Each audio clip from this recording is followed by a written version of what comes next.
ZEE5 ಇರುವಾಗ ನೀವು ನಿಮ್ಮ ನೆಚ್ಚಿನ ಶೋಗಳನ್ನ ಎಂದಿಗೂ ಮಿಸ್ ಮಾಡಿಕೊಳ್ಳುವುದಿಲ್ಲ. ಅದು ಸಂಪೂರ್ಣ ಉಚಿತವಾಗಿ. ಇವತ್ತು ಗ್ರಾಚಾರ ಬಿಡಿಸೇ ಹೋಗೋದು.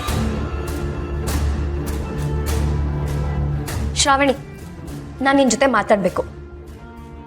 ಮಾತಾಡು. ಮನೆಯವ್ರ ಮುಂದೆ ನಿನ್ ಮರ್ಯಾದೆ ಹೋಗ್ಬಾರ್ದು ಅಂತ ಸಪ್ರೇಟಾಗಿ ಮಾತಾಡ್ಬೇಕು ಅಂತ ಹೇಳ್ತಾ ಇದ್ದೀನಿ. ನಡಿ.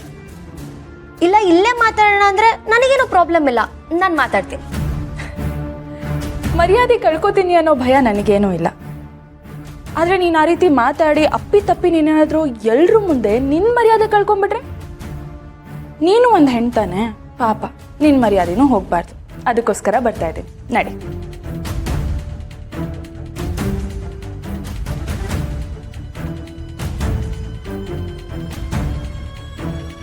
ನೋಡು ಶ್ರಾವಣಿ, ಗೊತ್ತು. ನಿನಗೆ ಎಂಥ ಕ್ರಿಮಿನಲ್ ಬುದ್ಧಿ ಇದೆ ಅನ್ನೋದು ನನಗೆ ಗೊತ್ತು. ಇನ್ನೊಂದು ಸ್ವಲ್ಪ ದಿವಸ ನೀನ್ ಏನು ಅನ್ನೋದನ್ನ ನಾನು ಕಂಡು ಹಿಡಿತೀನಿ. ಏನ್ ಮಾತಾಡ್ತಿದ್ಯಾ ಶ್ರೀವಲ್ಲಿ ನೀನು? ನಾನು ನಿನಗೆ ಏನ್ ಮೋಸ ಮಾಡಿದ್ದೀನಿ? ನೀನ್ ನನಗ್ ಮಾತ್ರ ಮೋಸ ಮಾಡಿಲ್ಲ, ಈ ಮನೇಲಿರೋ ಎಲ್ರಿಗೂ ಮೋಸ ಮಾಡಿದ್ಯಾ. ಅಷ್ಟಕ್ಕೂ ಸುಬ್ಬು ನಿನ್ ಗಂಡನೇ ಅಲ್ಲ. ಸುಬ್ಬುಗೆ ಮೋಸ ಮಾಡಿ ಮ್ಯಾರೇಜ್ ಸರ್ಟಿಫಿಕೇಟ್ ತಂದಿದ್ಯಾ ಅನ್ನೋದು ನನಗ್ ಚೆನ್ನಾಗ್ ಗೊತ್ತು. ಹೇಳು ಶ್ರಾವಣಿ, ಇನ್ನು ಎಷ್ಟು ಈ ಮನೆ ಮೋಸ ಮಾಡ್ಬೇಕು ಅಂತ ಅನ್ಕೊಂಡಿದ್ಯಾ? ಹೀಗೆ ಮೋಸ ಮಾಡಿ ಈ ಮನೆನ ಹಾಳು ಮಾಡ್ಬೇಕು ಅಂತ ಅನ್ಕೊಂಡಿದ್ಯಾ? ಅಷ್ಟಕ್ಕೂ ಈ ಮನೆಯಿಂದ ನಿನ್ಗೆ ಏನಾಗ್ಬೇಕಾಗಿದೆ ಶ್ರಾವಣಿ?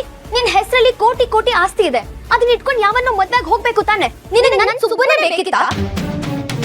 ಅನ್ಯಾಯವಾಗಿ ಸುಬ್ಬು ಜೀವನನ ಹಾಳು ಮಾಡ್ತಿದ್ಯಲ್ಲ.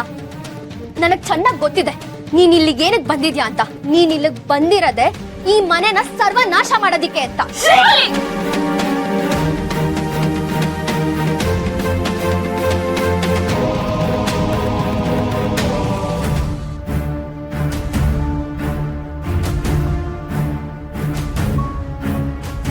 ಒಂದ್ ಹೆಣ್ಣಾಗಿ ಇನ್ನೊಂದ್ ಹೆಣ್ಣಿನ ಮೇಲೆ ಕೈ ಮಾಡಬಾರ್ದು ಅನ್ನೋ ಒಂದೇ ಒಂದು ಉದ್ದೇಶಕ್ಕೆ ಸುಮ್ಮನೆ ಇದೆ.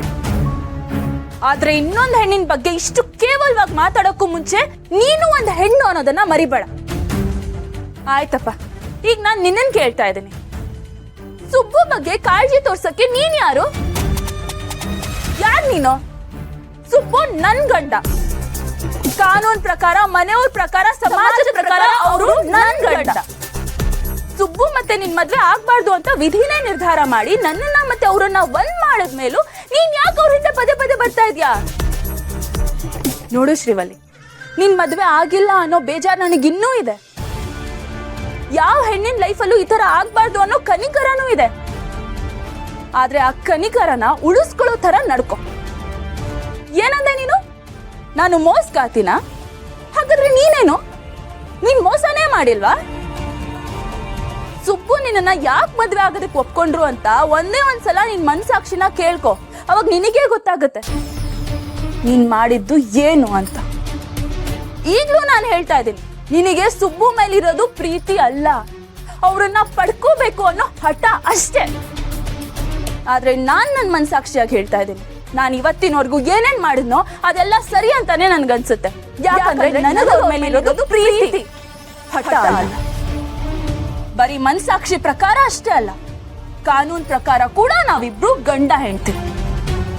ಹೀಗಿರೋವಾಗ ನಮ್ಮಿಬ್ರ ಮಧ್ಯ ಬರಕ್ಕೆ ನಿನಗೆ ಯಾವ ಅಧಿಕಾರನೂ ಇಲ್ಲ. ಗೊತ್ತಾಯ್ತಾ? ಅರ್ಥ ಆಗ್ತಿದ್ಯಾ ನಾನೇನು ಹೇಳ್ತಿದ್ದೀನಿ ಅಂತ? ಮನಸ್ಸಾಕ್ಷಿ, ಕಾನೂನು, ಅದು ಇದು ಅಂತ ಹೇಳಿದ ತಕ್ಷಣ ನಾನ್ ಸುಮ್ನಾಗ್ ಹೋಗ್ತೀನ ಶ್ರಾವಣಿ?